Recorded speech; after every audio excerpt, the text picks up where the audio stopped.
In the deep dive tonight, the battle over federal influence and control of D.C. has really come into the spotlight during President Trump's second term.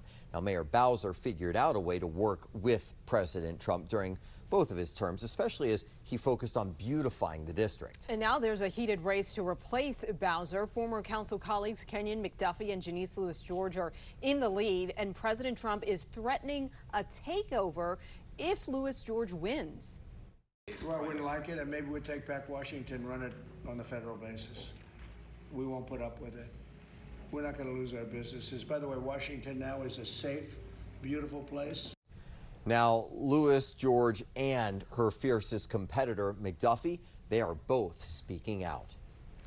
I feel like the people of D.C. elect the mayor of D.C., and that's what it means to be a real democracy. And we're not going to get ice off our streets by fearing this president, and we're not going to defend our rights or home rule by complying in advance. President Donald Trump doesn't get to decide who the next mayor of Washington, D.C. will be.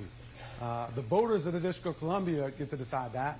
And what the voters of the District of Columbia want is somebody who is prepared on day one to fight back against Donald Trump and Republicans in Congress, and frankly, anybody wishing to threaten Washington, D.C. So not just speaking out, actually pushing back there. And we do want to hear from you, get your opinion out there as well. Scan the QR code to vote in our question of the day. Would the federal government do a better job being in charge of D.C.? Right now, 37% of you say yes, 58% no, and 5% think it would be basically the same. We're going to keep this poll up on WJLA.com through the evening so you can vote, and then you can see those results as they update in real time. Now, our Washington, D.C. reporter Felicia Ashley sat down with all 7 candidates in the D.C. mayoral race. Yesterday, we featured our interviews with Rini Sampath, Gary Goodweather, Ernest E. Johnson, Hope Solomon, and Vincent Orange, which you can also find right now on our website. Today, you'll hear from former D.C. Council member Kenyon McDuffie and Councilwoman Janice Lewis-George, the two who have been declared the front runners.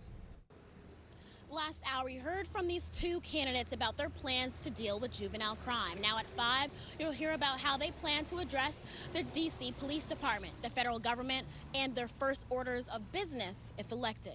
Would you keep interim police chief Jeffrey Carroll? Well, we're going to appoint a new police chief as well as a new chancellor for D.C. Public Schools. 2 of the most important appointments that any mayor of Washington, D.C. could make. I appreciate Jeffrey Carroll and his service to the District of Columbia and his many years as an officer. I do think we need to have a new police chief, someone who is going to be able to rebuild trust. I also asked both about their plans for their relationship with the president and federal authorities. I'm absolutely going to work with the president and the federal government, as every mayor has, but I want to make sure that it's clear that I also am going to stand up for the residents of the District of Columbia and our families.